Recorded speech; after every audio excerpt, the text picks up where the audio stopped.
Oi pessoal, eu sou a Ana e sejam bem-vindos a mais um vídeo no canal depois de muito tempo sem aparecer por aqui. Até parece que eu desisti de gravar, né? E de fato eu desisti por um tempo, mas porque eu desanimei.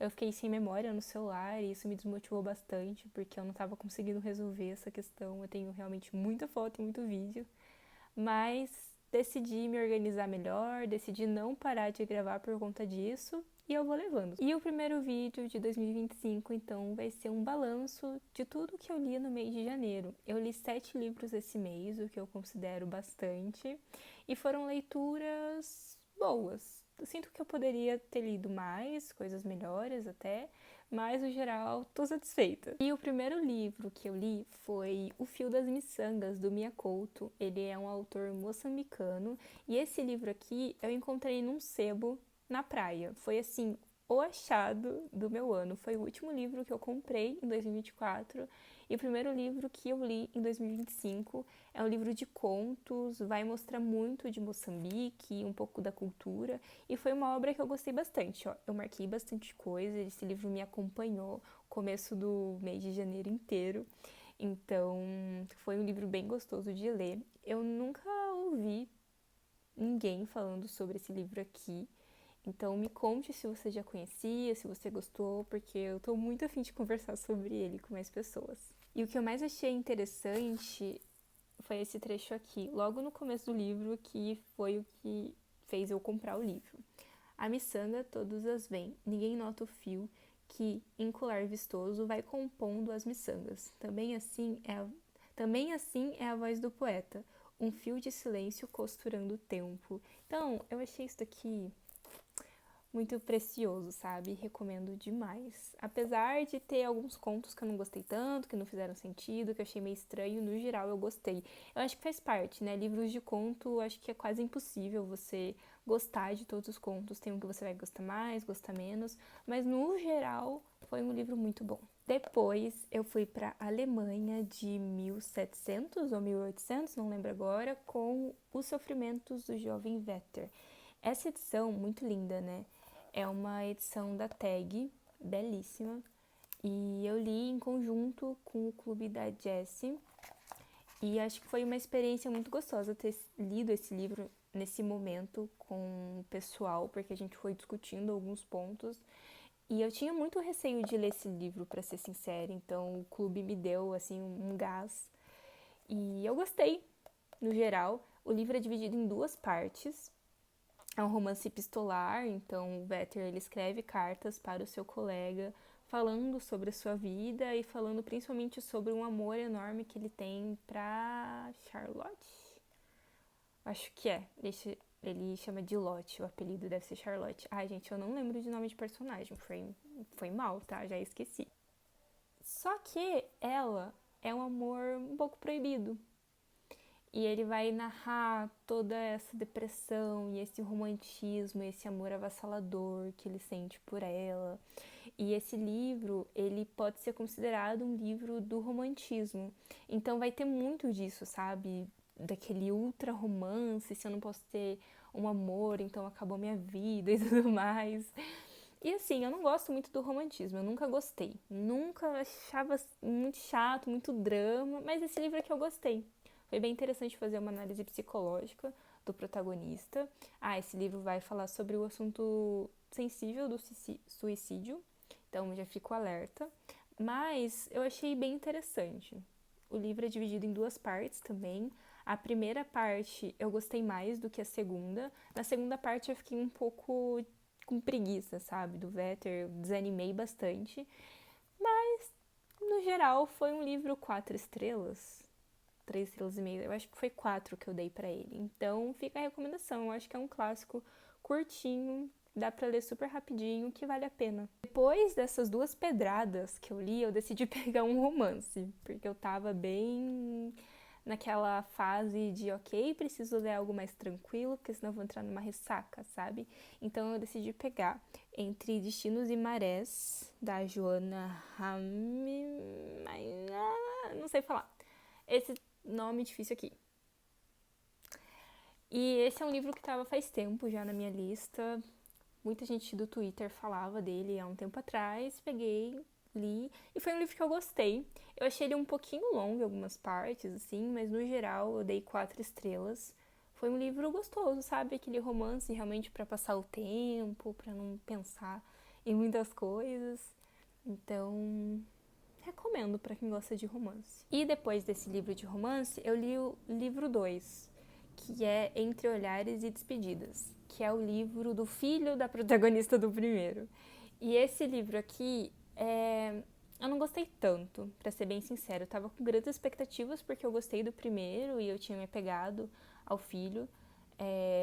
Mas eu achei o livro também um pouco extenso e ele abordou sobre muitas coisas ao mesmo tempo e algumas coisas ficaram em aberto, sabe? Então eu acho que algumas coisas poderiam ter sido desenvolvidas de uma forma mais calma e tranquila, porque vai tocar em assuntos bem sensíveis e importantes.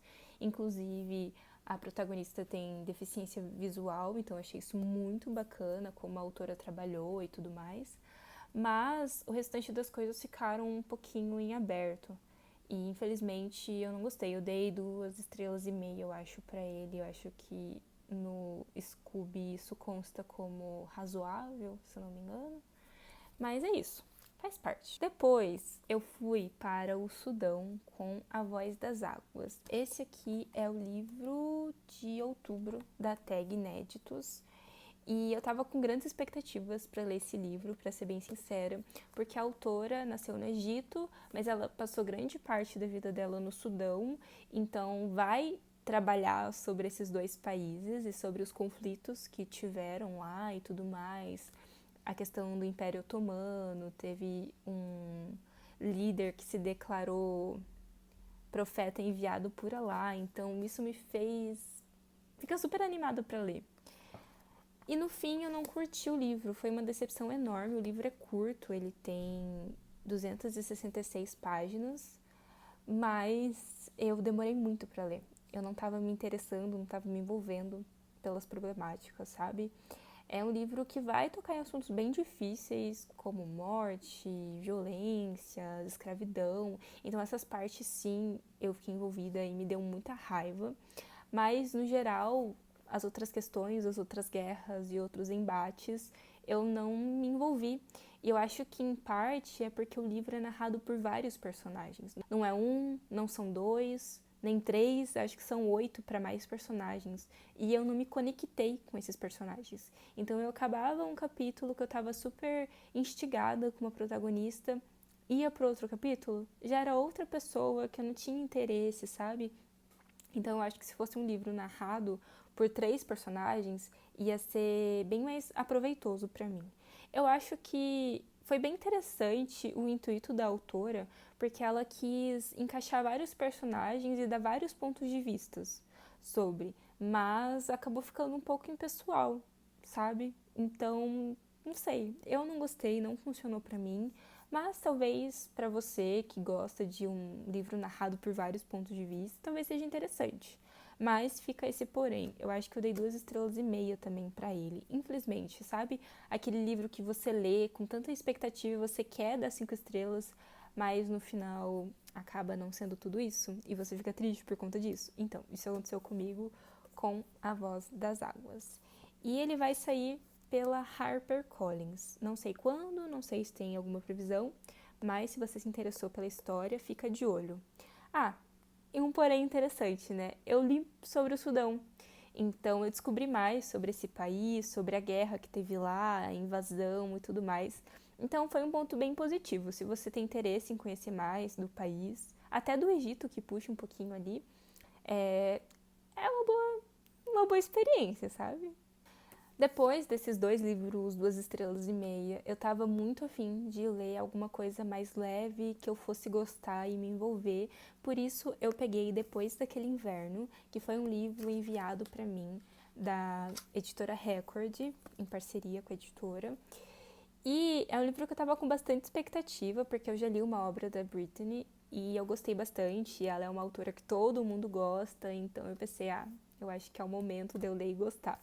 Eu li, eu gostei, mas tem alguns pontos que ficaram mais ou menos, sabe? Então, depois daquele inverno, irá contar a história da Starlet, que eu vou chamar de Star, porque pra mim é muito difícil falar Starlet, eu tenho que usar 100% do meu QI. A Star, ela é uma menina de 21 anos, que tem tudo programado pra vida, ela tem um namorado dos sonhos, só que no dia do aniversário dela, ela pega o seu namorado traindo ela. E nisso, acabou a vida, né? Aí ela vai numa festa com uma amiga, e nessa festa ela acaba conhecendo um menino maravilhoso. Eles acabam tendo uma noite muito inesquecível, são almas que se encontram mesmo. Só que isso durou uma noite, acabou. Entretanto, a Star, ela vai começar um novo trabalho numa escola, ela vai ser monitora de um aluno e ela acaba descobrindo que esse aluno é o carinha que ela ficou na noite passada, que é o Milo. Então, vai ter esse romance proibido, porque ela é professora, monitora e ele é aluno, então tem toda essa tensão, sabe? Quando eu vi essa premissa, eu confesso que eu fiquei um pouco insegura, porque eu não gosto de diferença de idade e nem romances proibidos, e eu fiquei com medo dele ser menor de idade, porque eu acho um problema. Mas não, ele é maior de idade, eu acho que ele tem 18, vai fazer 19 e ela tem 21. Então, uma estagiária, sabe? Então, achei mais ok. E o que acontece? O Milo, ele tá passando pelo luto da mãe. E por que ele tá tão atrasado na escola, né? Porque ele desistiu de tudo, sem o rumo na vida, então ele precisa de uma monitora para passar em algumas matérias. E a monitora é a Star. Então a química é avassaladora e tudo mais, só que ao mesmo tempo tem esse romance proibido e não sei o quê. Então é aqueles clichês que a gente conhece, né?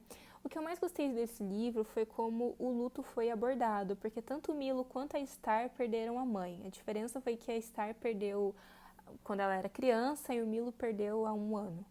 Então, dele extremamente recente, né? E eu achei muito bonito como a autora abordou isso com muito respeito e honrando a mãe dos personagens. Então, eles falavam sobre a mãe, iam se fortalecendo por conta disso. Então, eu achei muito legal como isso foi trabalhado. Mas, ao mesmo tempo, eu tenho um porém em relação à carga dramática do livro. Ele é bem dramático e alguns pontos eu achei que foram trabalhados de forma corrida também. A autora quis inserir muitos assuntos em pouco tempo e isso não ficou muito legal. E os personagens, eles também são um pouco imaturos, mas isso eu relevo porque ele tem 18, 19 e ela tem 21, então acho que corresponde à idade dele, sabe? Esses comportamentos. Eu acho que é um livro interessante. É um livro legal, mas que eu gostaria de ter lido aos meus 18 anos. Eu acho que eu aproveitaria melhor. Então, é um livro que eu recomendo para jovens adultos. Realmente aquelas pessoas que estão saindo do ensino médio, que já são maiores de idade e estão se encontrando no mundo. Já não é algo que eu me identifico, não me identifico mais com essa fase. Mas, tirando isso, foi um livro gostoso de ter lido. Fluido, envolvente, algumas partes eu fiquei com vergonha alheia, vou confessar, mas no geral foi ok. O último livro que eu finalizei em janeiro foi Como Arruinar um Casamento, o livro de janeiro da Tag Inéditos. E esse livro aqui foi uma experiência, sabe? Primeiro porque a gente vai conhecer a história da Phoebe. Eu acho muito feio esse nome, mas tudo bem. Ela tá no fundo do poço, porque ela descobriu que o marido traiu ela e ela tá passando por um divórcio, o gato dela também morreu, então várias perdas ao mesmo tempo. E ela precisa de um tempo para si e por isso ela decide se hospedar no Hotel dos Sonhos, um hotel caríssimo. Só que nesse hotel tá tendo um casamento, o casamento da menina que eu esqueci o nome porque eu sou horrível com nomes. Lila. Tá tendo o casamento da Lila com o seu homem, que eu também esqueci o nome. Gary. Ah, eu sou péssima com nomes, meu Deus do céu. Tá, então nesse lugar, nesse hotel dos sonhos, tá tendo o casamento da Lily e do Gary. O que acontece? O que acontece, talvez isso seja um spoiler, mas eu acho importante eu avisar por conta do gatilho. Mas a Phoebe, ela não tá indo pra esse hotel pra tirar um tempo pra si, e sim pra tirar a própria vida. Só que nesse meio tempo, ela conhece a Lila, E a Phoebe acaba contando pra Lila o que vai acontecer e a Lila acaba ficando no pé dela e aí elas acabam sendo amigas e tudo mais. Então tem essa questão, sabe? Foi algo que eu li, eu fui pega de surpresa, essa questão de tirar a vida, porque eu não estava esperando, não é falado na sinopse, mas eu achei um pouco indelicado não estar como um aviso de gatilho, porque quando eu li eu fiquei assim, sabe? E eu acho que quem passa por isso, quem passou por isso já pode ser um baita de um gatilho. Então, fico alerta. Mas essa é a premissa principal. O livro ele vai falar sobre depressão, vai falar sobre o suicídio, mas ao mesmo tempo os personagens estão numa caminhada de autodescoberta, também de saber qual é o teu rumo na vida. Eu achei bem interessante os temas que foram trabalhados aqui, mas eu tive alguns problemas com esse livro também. O primeiro foi essa questão do suicídio, porque foi abordado de uma forma muito rápida. Eu acho que a autora quis dar uma lição de moral para o leitor, não uma lição de moral, mas uma lição mais esperançosa para o leitor. Mas eu não sei se eu gostei disso, de como foi abordado, sabe? Claramente a Phoebe precisava de ajuda psicológica e não teve tanto em relação a isso. A Lila também, ela é uma personagem extremamente mimada e eu gostaria de ver um desenvolvimento dela, porque em alguns momentos ela foi extremamente egoísta, sabe? Mas eu entendo o motivo dela ser assim, um pouco caricata, mas esse tipo de caricatura eu relevei, porque geralmente eu não costumo gostar. Ah, eu acho que é isso, eu acho que é um livro que eu terminei no final de janeiro, então eu ainda tô digerindo o que eu achei dele, sabe? Eu quero ouvir mais opiniões sobre essa questão da mente da personagem, como os temas foram abordados, e é isso. De resto, foi uma leitura gostosa, sabe? Apesar desses pontos, foi uma leitura que eu me diverti lendo. Foi bem no final do mês, eu tava precisando de uma leitura bem leve, bem fácil, assim, pra finalizar o mês mesmo. E o livro cumpriu teu papel. E é isso aí. Ah, não, não é isso aí não. Tem mais uma coisa. Eu comecei e não terminei, porque eu vou ler ao longo de 6 meses, que é A Montanha Mágica, do Thomas Mann. Esse livro aqui, ele cansa só de segurar, porque além de ser grande, ele é capa dura, então ele é bem pesado. E esse livro aqui eu tô lendo no clube da Jessie também, porque se fosse sozinha, provavelmente eu não iria ler, porque eu tenho uma tendência a enrolar quando o livro é muito grande e amedronta, vou confessar. E eu cheguei na página 60 e eu tô achando muito interessante esse livro aqui. Eu não vou falar muito sobre a sinopse porque eu tô bem no começo, mas o que me interessou nesse livro e o que eu marquei 3 partes, mas o que mais me chamou a atenção mesmo foi uma análise psicológica do personagem. Ele também discute um ponto aqui sobre a morte, ele também fala muito sobre o consciente e o inconsciente, e o autor, ele viveu numa época da psicanálise, em que a psicanálise estava em ascensão, ele foi influenciado por Freud, pelo que eu li por cima. Então eu estou muito curiosa para saber como o autor vai desenvolver essas questões psicológicas dos personagens e se terá mais aspectos da psicanálise aqui. Não sou da psicanálise, é uma área que não me interessou tanto na faculdade, mas eu acho interessante quando os autores utilizam da psicanálise na literatura. Eu acho que dá pra gente tirar boas reflexões a partir disso. E é isso. Essa daqui, então, é uma leitura que eu vou ler ao longo dos meses. E mais pra frente eu trago atualizações. Espero não desistir e nem deixar esse livro encalhado no meio do caminho. Essas foram as 7 leituras e meia. As 7 leituras e 25 com a Montanha Mágica, na verdade, que eu li no mês de janeiro. Espero que vocês tenham gostado desse vídeo. Me contem o que vocês já tinham ouvido falar sobre algum desses livros aqui. E, claro, comente quais foram as suas leituras do mês de janeiro. Então é isso. Te vejo no próximo vídeo.